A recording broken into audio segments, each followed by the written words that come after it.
Hello friends, welcome to my cooking channel Haldi and Pet. आशा करती हूँ आप सभी अच्छे होंगे, तंदुरुस्त होंगे।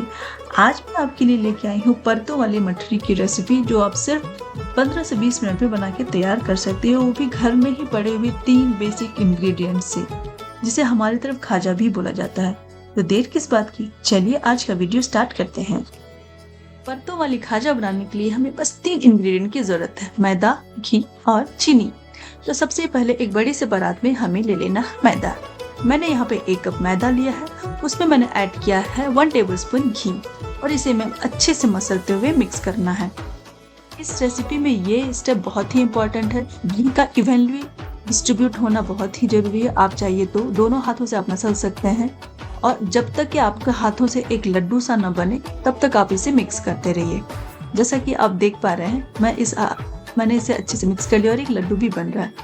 अब मैं इसमें थोड़ा थोड़ा पानी ऐड करते हुए इसका एक सख्त सा डो प्रिपेयर कर लूँ। मैंने यहाँ 1 कप मैदा लिया था, तो उसके हिसाब से मुझे आधे कप से थोड़ा कम पानी लग गया था। तो देखिए, मैं धीरे धीरे ऐसे मिक्स करते जा रही हूँ और इसका एक डो प्रिपेयर कर रही हूँ। यहाँ पर मेरा ऑलमोस्ट हो गया है। मुझे अभी भी थोड़ा सख्त लग रहा था, तो मैंने थोड़ा सा पानी और ऐड किया और इसका एक डो प्रिपेयर कर लिया। तो डो हमारा प्रिपेयर हो गया है। अब हम इसे रेस्ट करने के लिए देना है कम से कम 10 से 15 मिनट।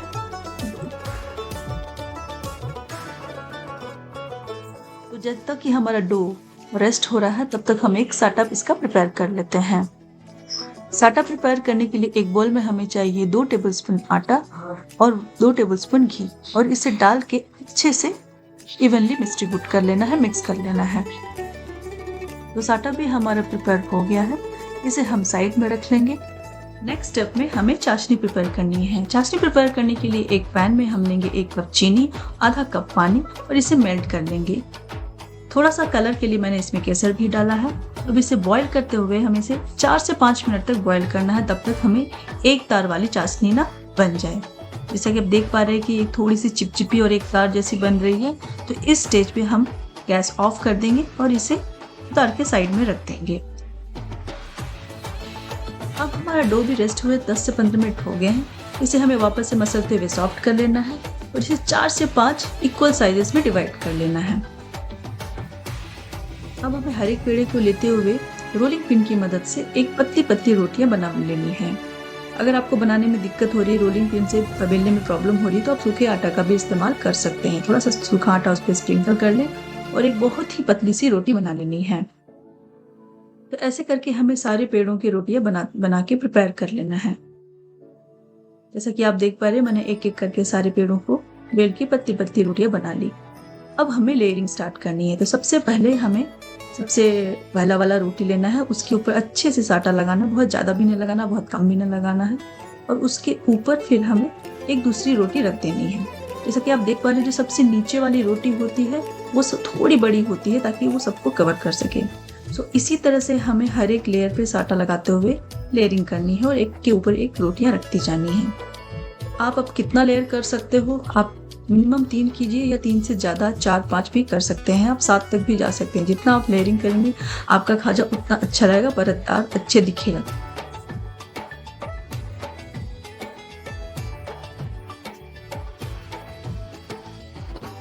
लास्ट में ऐसा करने के बाद आपको हल्के हाथों से ऐसे रोल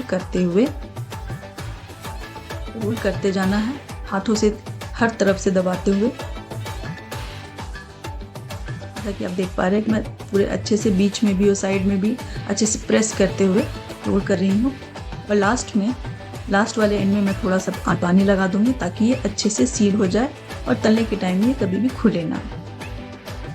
अब इसे मैं हल्के हाथों से वापस से रोल करके फिर मैं इसे हाथों से ही रोल करते हुए थोड़ा सा इसे लंबा कर लूँगी, ताकि बीच में जो मोटा हो गया है वो इवनली हर तरफ से पतला हो जाए। फिर हमें इसके करीबन 1.5 इंच के थिकनेस के पीसेस कट कर लेने हैं।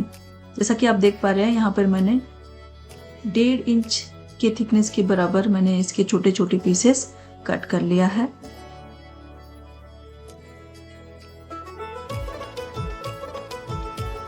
इसकी थिकनेस ज़्यादा मोटा ना रखें और ज़्यादा पतला ना रखें, नहीं तो इसकी लेयरिंग अच्छे से दिखेगी नहीं।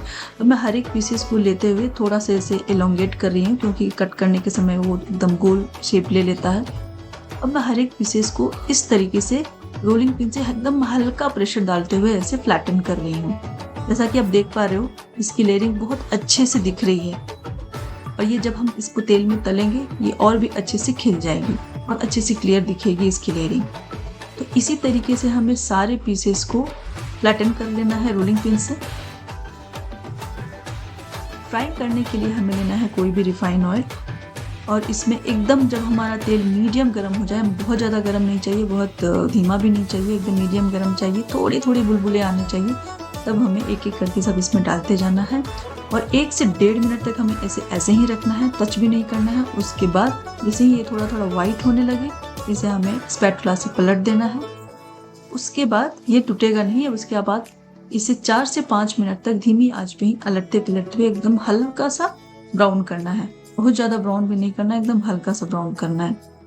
तो जैसा कि देख पा रहे हैं अभी भी ये वाइट है, मैं इसे एकदम हल्के हाथों से पलट रही हूँ। अब देखिए थोड़ा थोड़ा जैसे कि कलर चेंज हो गया, एकदम हल्का ब्राउनिश कलर आ चुका है इसमें, तो मैं इसे वापस पलट रही हूँ। अब देखिए ये परफेक्ट कलर है, इस स्टेज पे हमें निकाल लेना है। इस स्टेज पे हम सारे निकाल लेंगे और निकालने के बाद तुरंत हमने जो चाशनी बनाई थी, अगर वो थोड़ी पूरी ठंडी होगी उसे हल्का सा गर्म कर लें, बहुत ज़्यादा गर्म नहीं करना, एकदम सुसुम गर्म होना चाहिए और गरम गरम तले हुए खाजे को इसमें डाल देना है और इसे कम से कम 4 से 5 मिनट तक इसमें सोक होने के लिए रख देना है। आप चाहिए तो स्पैटुला की मदद से इसको थोड़ा सा अलट पलट भी सकते हैं ताकि हर तरफ से चाशनी अच्छे से डूब जाए, उसमें अच्छे से घुस जाए, अंदर लेयर के चारों तरफ अच्छे से अंदर से घुस जाए। और 4 से 5 मिनट के बाद ये हमारा खाजा, परतों वाली खाजा रेडी है। अब इसे मन चाहे किसी भी ड्राई फ्रूट से भी गार्निश कर सकते हैं, अदरवाइज कोई गार्निशिंग की ज़रूरत नहीं है, आप ऐसे भी खाएं, बहुत अच्छी लगेगी। उम्मीद है मेरी रेसिपी आपको बहुत पसंद आई होगी और आप भी आने वाले फेस्टिवल और पर्व त्योहारों में जरूर ट्राई करें और मुझे कमेंट करके बताएं कि आपकी कैसी बनी। रेसिपी पसंद आई हो तो लाइक शेयर कमेंट करें और अगर मेरे चैनल को सब्सक्राइब नहीं किया हो तो प्लीज़ अभी के अभी जरूर सब्सक्राइब करें ताकि मेरे मस्त मस्त रेसिपी आप तक पहुंचने में देर न हो। तो मिलती हूँ मैं आपसे नेक्स्ट वीडियो में। Till then take care, bye.